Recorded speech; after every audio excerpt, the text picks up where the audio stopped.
Mes chers bien-aimés frères et sœurs dans le Seigneur, Shalom. Je suis votre humble serviteur, l'évangéliste Prince Kouka. Je suis venu au travers de cette vidéo pour encore vous encourager, vous exhorter, vous apporter un message de la part du Seigneur afin de pouvoir vous édifier. Le Seigneur a dit que l'homme ne vivra pas du pain seulement, mais de toute parole qui sort de la bouche de l'Éternel. Voilà la raison pour laquelle si tu veux être rassasié, alléluia, ce soir ou encore ce matin, et je voudrais que tu puisses bien aimer le Seigneur, aimer la parole de Dieu, parce que la parole de Dieu c'est une nourriture solide qui nous réconforte, qui nous encourage, qui nous donne la force de pouvoir continuer, surtout en ce temps difficile. Voilà la raison pour laquelle le Seigneur m'a mis à cœur de pouvoir vous annoncer un message, je crois qu'il va bouleverser votre vie et qui va changer votre façon de voir Dieu et l'attente que vous avez au travers des promesses que le Seigneur a faites sur la vie de chacun. Parce que Dieu ne fait rien s'il ne révèle pas son secret à ses serviteurs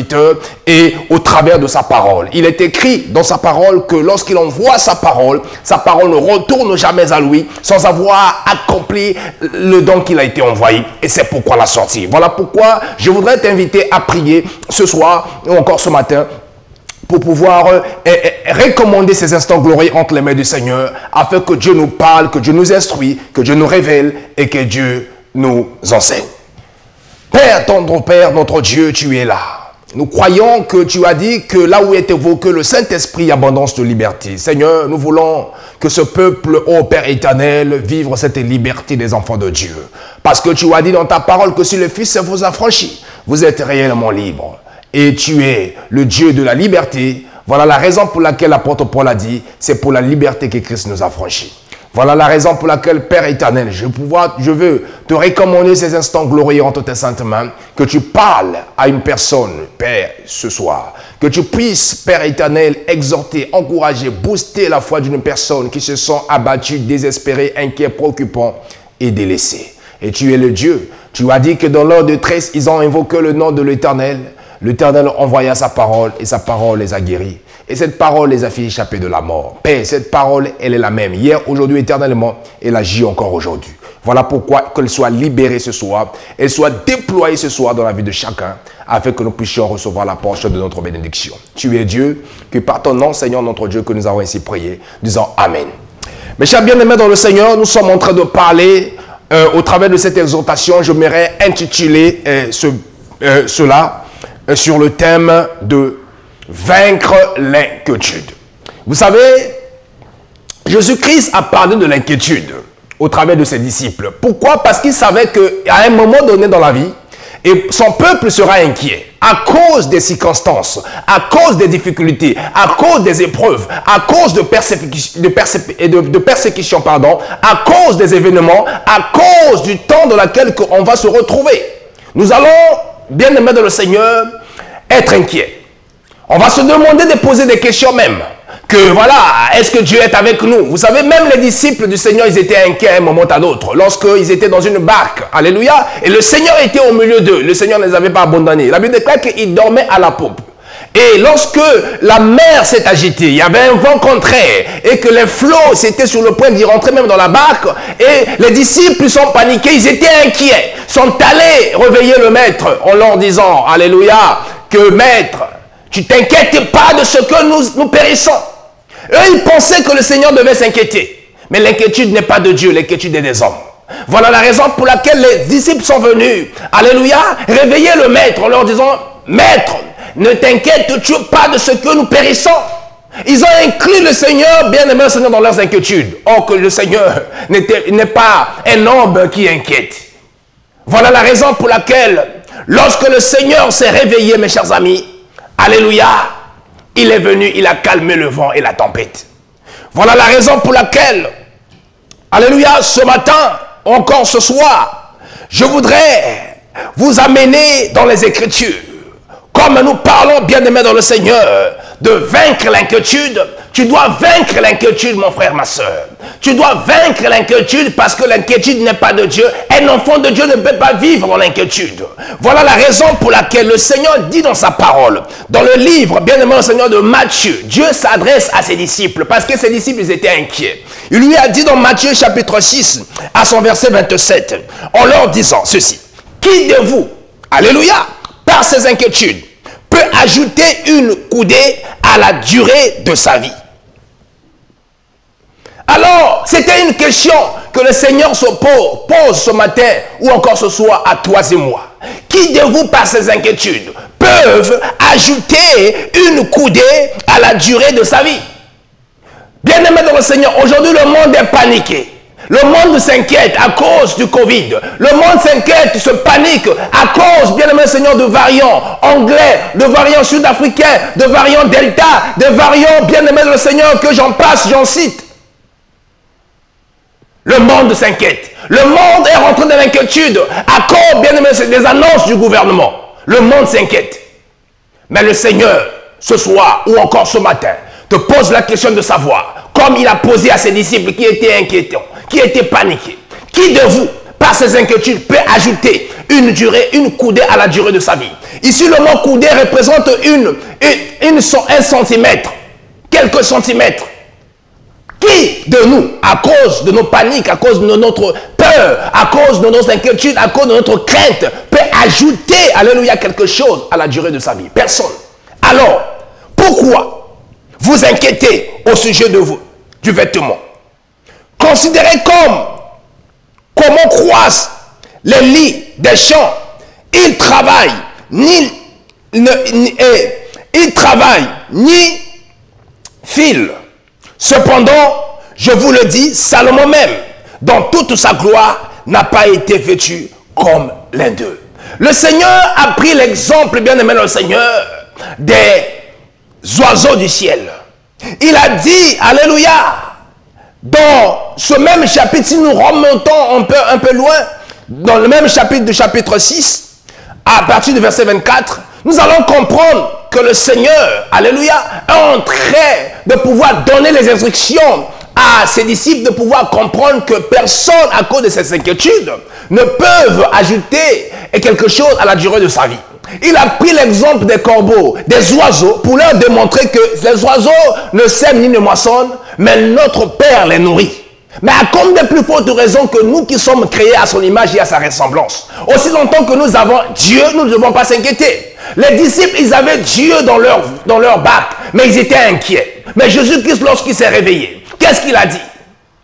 Il a fait calmer la tempête et le vent. Mais en toi, bien-aimé le Seigneur, Jésus-Christ est en toi. La Bible déclare que Christ en moi, alléluia, est l'espérance de la gloire. Le Seigneur Jésus-Christ est en toi. Il a fait une belle promesse en disant, je vous abandonnerai point. Je vous délaisserai jamais. Je serai avec vous jusqu'à la fin des jours. Christ est en toi. Christ est avec toi. Partout où tu es, partout où tu iras, le Seigneur sera toujours avec toi. Il a dit, si tu traverses des eaux, la mer ne te submergera point. Si tu marches, bien-aimé dans le Seigneur, dans le feu, les flammes ne te consumeront point. Alléluia. Voilà la raison pour laquelle le Seigneur a rassuré qu'il sera avec toi. Alors ne crains rien. Ne sois pas paniqué. Bien-aimé dans le Seigneur, dans le chapitre 6, alléluia, nous constatons, bien-aimé dans le Seigneur, que Dieu insiste, alléluia, à 3 versets, alléluia, pour ne pas s'inquiéter. Il a parlé de ça, alléluia, de ne pas s'inquiéter, parce qu'il savait, alléluia, que l'inquiétude n'ajoute rien. L'inquiétude déstabilise la personne. L'inquiétude détruit la personne. L'inquiétude ne paye jamais une facture. L'inquiétude ne peut jamais résoudre un problème. L'inquiétude là-bas. L'inquiétude est simplement le manque de foi. Or, le Seigneur a dit, mon juste vivra par la foi. Voilà pourquoi je suis venu te dire en ce temps difficile que tu dois vaincre l'inquiétude. C'est par ta foi que l'inquiétude sera détruite. C'est par ta foi, bien-aimé le Seigneur, que tu seras un homme courageux, un homme fortifié, un homme déterminé, un homme, bien-aimé le Seigneur, vaillant, afin de pouvoir affronter la réalité, parce que Christ est en toi. Alors ne t'inquiète pas. Le Seigneur a dit ceci, bien-aimé dans le Seigneur. Écoutez ce que la Bible me dit. Nous allons lire le livre de 1 Pierre, chapitre 5, à son verset 7. Jésus dit ceci. Déchargez-vous sur moi tous vos soucis, car moi-même, je prendrai soin de vous. C'est Jésus-Christ qui parle. Alors, si tu es paniqué, si tu es désespéré, si tu es inquiet à cause de tes soucis, mais voilà la réponse que le Seigneur veut t'ajouter, te donner ce soir. Que ne te soucie plus. Décharge en lui tous tes soucis, sans pour autant garder un seul. Mais tout ce qui est de tes soucis, tout ce qui est de tes préoccupations, tout ce qui est de tes problèmes, tout ce qui est de tes difficultés, va les confier à l'Éternel. Il a dit lui-même, il va prendre soin de toi. Alors ne t'arrête pas seul en train de t'inquiéter. Tu penseras que tu vas solutionner le problème et tu vas sortir dans cette situation en se comportant, alléluia, avec l'inquiétude. Non, tu dois vaincre l'inquiétude en te confiant à l'Éternel. Voilà la raison pour laquelle, mes chers amis, le Seigneur nous donne cette instruction. Déchargez-vous sur lui tous vos soucis. Et lui-même, il prendra soin de nous. Alors, quel est ton souci ce soir? Quelle est ta préoccupation ce matin? Quelles sont tes inquiétudes ce matin? Le Seigneur t'invite, alléluia, à le décharger sur lui. Il ne s'est pas arrêté là. Il dit ceci dans le livre de Philippiens 4, verset 6. Que ne vous inquiétez de rien. Alléluia. Le Seigneur parle de l'inquiétude parce qu'il sait que ses enfants seront inquiets à un moment à l'autre. Voilà pourquoi il nous parle de l'inquiétude. Il dit ceci. Ne vous inquiétez de rien. Mais en toutes choses, faites connaître vos besoins à Dieu par les prières et des supplications avec les actions de grâce. Philippiens 4, verset 6. Dieu demande que nous devons vaincre l'inquiétude parce que nous ne devons pas se focaliser sur l'inquiétude. Mais nous devons, bien aimer le Seigneur, décharger sur lui tous nos soucis, toutes nos préoccupations. Il a dit de ne pas nous inquiéter parce qu'il est avec nous. De ne pas nous inquiéter, tout simplement de pouvoir nous recommander. Alléluia. Au travers la prière, au travers, bien aimé le Seigneur, les supplications. Alléluia. Toutes choses qui nous préoccupent afin que lui-même, alléluia, puisse prendre soin de nous. Voilà la raison pour laquelle ce matin, tu dois vaincre l'inquiétude. L'inquiétude, bien aimé le Seigneur, va pas résoudre ton problème. L'inquiétude ne va pas te délivrer dans cette situation. L'inquiétude, bien aimé, ne va jamais t'apporter la paix ou encore la stabilité. Mais l'inquiétude viendra t'apporter le trouble. L'inquiétude viendra t'apporter, bien aimé Seigneur, l'échec. L'inquiétude n'arrange pas, n'ajoute rien du tout. Au contraire, il t'abat. Mais la foi, bien aimé le Seigneur, t'ajoutera quelque chose. Parce que le Seigneur a dit, mon juste vivra par la foi. Alors ce soir, je suis venu, bien aimé dans le Seigneur, t'encourager de ne pas t'inquiéter. La Bible déclare, venez en moi, dans Matthieu 28. Alléluia. 11, 28, que venez en moi, vous tous qui êtes fatigués et chargés, et moi le Seigneur, je vous donnerai du repos. Alors, tu as assez longtemps resté dans l'inquiétude, mais il est un temps que tu te lèves afin de pouvoir vaincre l'inquiétude. Alléluia. Au travers de ta détermination, au travers, bien aimé le Seigneur, dans ta volonté, tu dois t'élever pour vaincre l'inquiétude. Voilà pourquoi ce matin, nous allons, bien aimé le Seigneur, terminer par ce passage. Alléluia, de Matthieu, de Psaume, bien aimé Seigneur, à son chapitre 37, verset 5. Écoutez ce que la Bible dit. Que recommande ton sort à l'Éternel.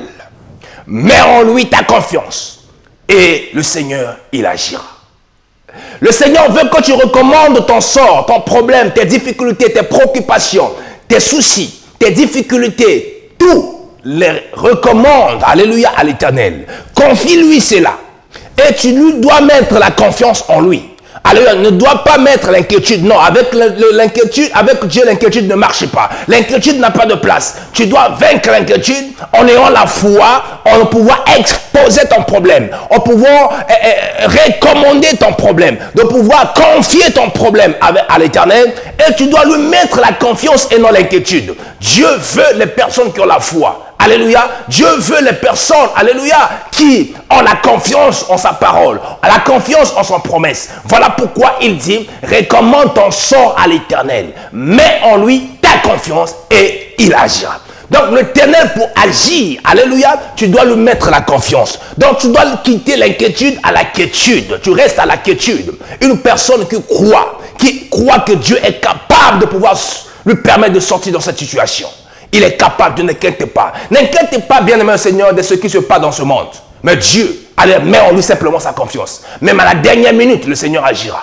Voilà la raison pour laquelle, ce matin, le Seigneur veut que nous puissions lui mettre notre confiance. Alors, comment, bien-aimé le Seigneur, pourquoi le Seigneur nous parle avoir confiance en Dieu? Alléluia.